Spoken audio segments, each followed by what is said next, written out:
I went for a bike ride this morning and I got a little bit cold. Every time I get cold when I go on a bike ride, I start to think about a man named Jan Balsruud. This guy's gonna lose some toes. Balsruud was part of the Norwegian resistance, trained in England and went to Norway several times to try to sabotage the Nazis. March 1943, Balsruud is on a boat near Tromsø, Norway, laden with explosives.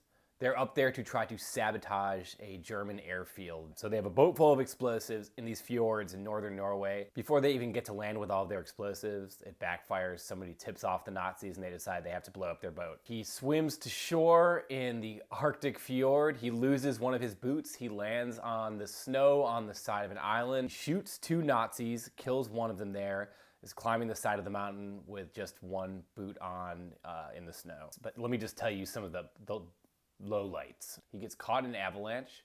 He gets left for dead in snow caves multiple times. He gets snow blindness. He actually skis through a Nazi checkpoint and there's a bunch of Nazi soldiers mustering for breakfast in the morning. His feet freeze. He gets gangrene on his toes. He has to cut off all of his toes with his knife. His eyes freeze shut in a snowstorm. He gets left for dead on a glacier. He gets rescued by a group of Sami, sometimes called Laplanders, who carry him across the border into Finland on a sled pulled by reindeer. Survives a nationwide manhunt. He survives 9 weeks alone in the frozen Arctic North. He goes from being this hero on a strategic mission to becoming this like popsicle man who's trying to stay alive and just becomes kind of a burden on everybody in the surrounding villages. But he survives and none of these people get in trouble for him, so I guess good for him.